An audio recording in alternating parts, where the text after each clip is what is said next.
me finish with this story. We go to China from time to time, and we train leaders.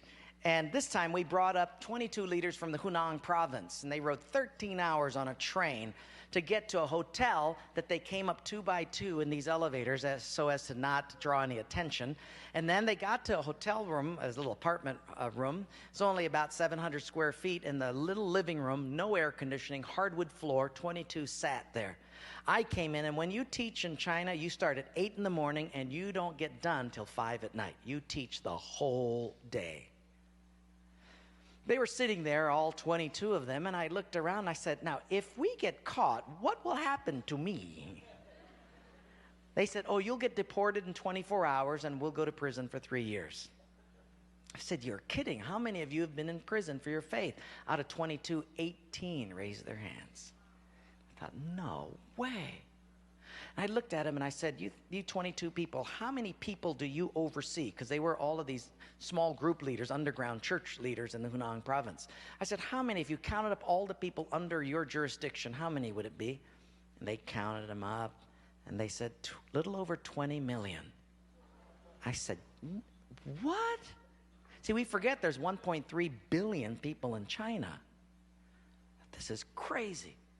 Well, I had 15 Bibles, and I passed them out. Obviously, 7 didn't get them. And I said, let's turn to 2 Peter chapter 1, and we're going to read it. And just then, one lady handed hers to somebody next to her. And I thought, interesting. Well, we turned there anyway, and as we started reading it, I understood why she gave it away. She had memorized the whole thing. She just recited the whole chapter. When it was done, I went over to her at a break, and I said, you recited the whole chapter. She says, oh, yes, I've memorized many chapters. I said, where did you memorize so many chapters? She said, in prison. I said, you have much time in prison. So I said, but don't they confiscate the Bible? She said, yes. So people bring in scriptures written on pieces of paper, and they bring it in. So I said, but then if they find that piece of paper on you, won't they confiscate that? She said, oh, yes, that's why you memorize it as fast as you can. Because even though they can take the paper away, they can't take what's hidden in your heart. I thought, wow. Well, after 3 days, you fall in love with these people. And when it was done, I said, how can I pray for you? I'm going to go back to America, and you guys have been just so wonderful. How can I pray for you? They said, you know, Wayne, you guys can gather like this whenever you want to in America. We can't. Could you pray that one day we'll be just like you? And I looked at him and I said, I will not do that. Big, incredulous eyes looked at me and they said, why?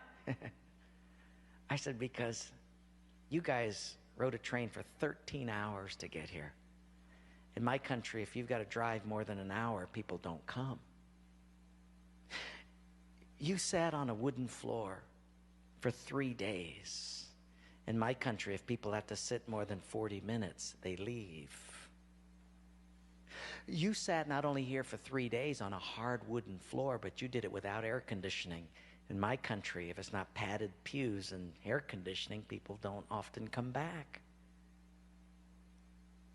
In my country, we have an average of 2 Bibles per family.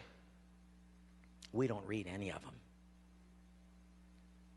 You hardly have any Bibles, and you memorize them from pieces of paper. I will not pray that we become like, you become like us, but I will pray that we become just like you.